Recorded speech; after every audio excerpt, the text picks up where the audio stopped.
Simula noong Huwebes ng gabi, talagang mas lalong tumindi ang mga pag-atake sa Beirut, na kung saan ayon sa isang source na malapit sa Hezbollah, nagsagawa ang Israel ng 11 na magkakasunod na pag-atake sa kuta ng grupo sa timog ng Kabisera, sa isa sa mga pinakamabangis na pagsalakay mula ng palakasin ng Israel ang kampanya ng pambobomba noong nakaraang linggo. Narinig ng mga correspondent ng AFP sa Kabisera at iba pang lugar ang malalakas na pagsabog na nagpagana ng mga alarma ng mga sasakyan at nagpayanig sa mga gusali. Ipinakita sa footage ng AFP ang malalaking bola ng apoy na tumataas mula sa target na lugar, habang makapal na usok ang bumubuga at mga flares ang lumalabas. Mas maaga noong Thursday, naglabas ng agarang babala ang tagapagsalita ng hukbong Israeli para sa wikang Arabic na si Avichai Adri para sa mga residente ng timog na bahagi ng Beirut sa Burj al-Barajneh na lumikas kasama ang mga mapa ng lugar. Ayon sa babala, kayo ay malapit sa mga pasilidad at interes na pagmamay-ari ng Hezbollah at kikilos ang IDF laban sa kanila sa malapit na hinaharap. Ito mismo ang sinabi niya sa isang pahayag sa X. Sinabi naman ng Lebanese Army na gumanti sila ng putok sa mga puwersa ng Israel matapos makitil ang isa sa kanilang mga sundalo sa isang pag-atake ng Israel na siyang unang pagkakataon na lumahok ang hukbong Lebanese sa labanan laban sa Israel. Hanggang ngayon, ang Hezbollah ang nakikipaglaban sa Israel at malinaw na ipinaabot ng hukbong Lebanese na hindi sila bahagi ng labanan.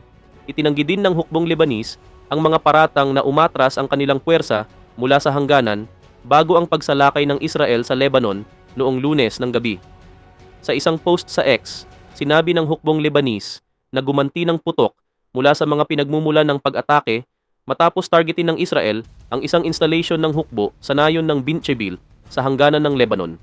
Hindi inaasahan na hahantong ang palitan ng putok sa karagdagang labanan sa pagitan ng Israel at ng hukbong Lebanese at nanawagan ang Estado ng Lebanon na itigil ang labanan sa pagitan ng Hezbollah at Israel at sinasabing hindi nila nais ang digmaan. Nanawagan naman ng chairman ng Foreign Affairs Committee ng US House of Representatives kay Pangulong Joe Biden na pabilisin ang pagpapadala ng mga armas sa Israel, kabilang ang 2,000 pound na bomba na naantala ng ilang buwan dahil sa mga alalahanin sa human rights. Hinihikayat kita na kumilos ngayon upang matiyak na lahat ng pagpapadala ng armas sa Israel, kabilang ang 2,000 pound bombs, ay mapabilis upang suportahan ang ating kaalyado. Ito mismo sinabi ni Representative Michael McCaul sa isang liham na ipinadala kay Biden at nakita ng Reuters noong Thursday. Si McCaul, na sinusuri ang lahat ng malalaking benta ng armas ng US sa ibang bansa bilang chairman ng committee, ay nagsabing alam din niya ang higit sa 10 iba pang nakaplanong pagbebenta ng armas sa Israel na naghihintay ng huling approval ng higit sa 4 na buwan at hinimok na mabilis itong isakatuparan. Ipinadala ni McCaul ang liham sa gitna ng mga pandaigdigang pangamba na sasabog ang gitnang silangan sa malawakang digmaan na nagpasiklab ng mga panawagan sa Washington na magbigay ng mas maraming tulong ang administrasyon ni Biden sa Israel. Hindi agad tumugon ang White House sa kahilingan para sa komento. Nagbigay din karagdagang pahayag si Pangulong Joe Biden ng Estados Unidos nang tanungin ng press pool ng White House kung gaano siya katiyak na maiiwasan ang isang malawakang digmaan sa gitnang silangan.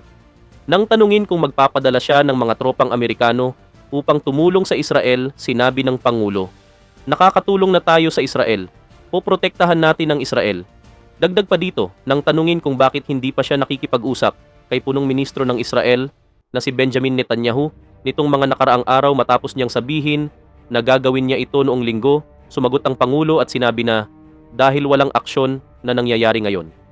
Nang tanungin kung nababahala siya na ang isang pag-atake ng Israel sa mga pasilidad ng langis ng Iran ay magpapataas ng presyo ng langis, sumagot siya na kung tatamaan ng bagyo, tataas ang presyo. Hindi ko alam. Sino ang nakakaalam?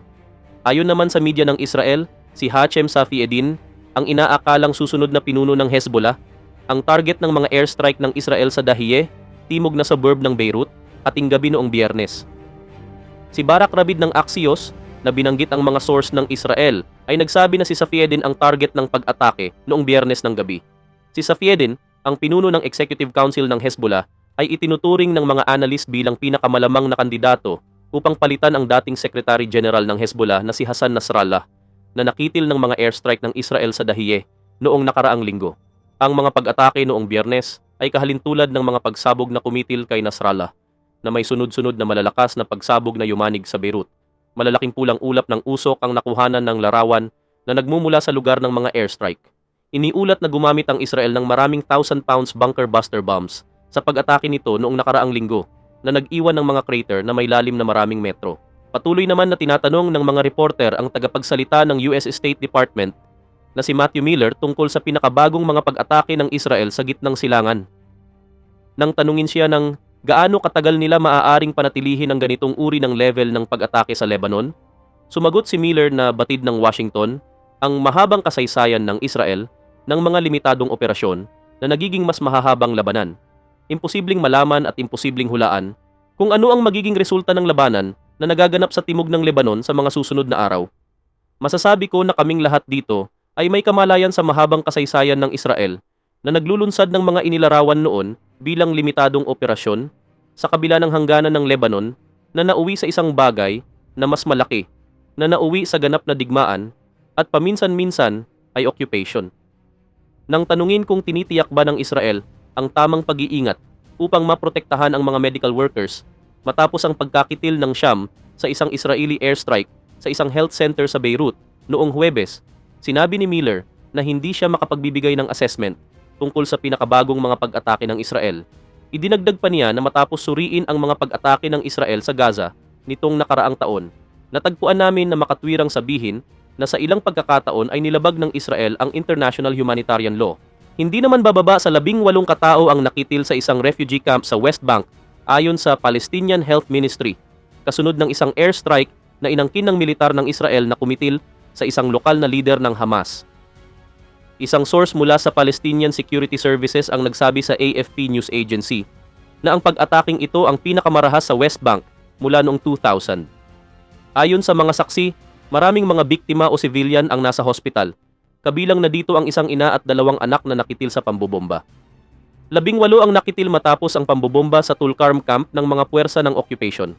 Kinumpirma ng militar ng Israel ang pag-atake sa lugar ng Tulkarm sa hilagang bahagi ng West Bank na inilarawan ito bilang isang pinagsamang operasyon na isinagawa ng Shin Bet Internal Security Service at ng Air Force.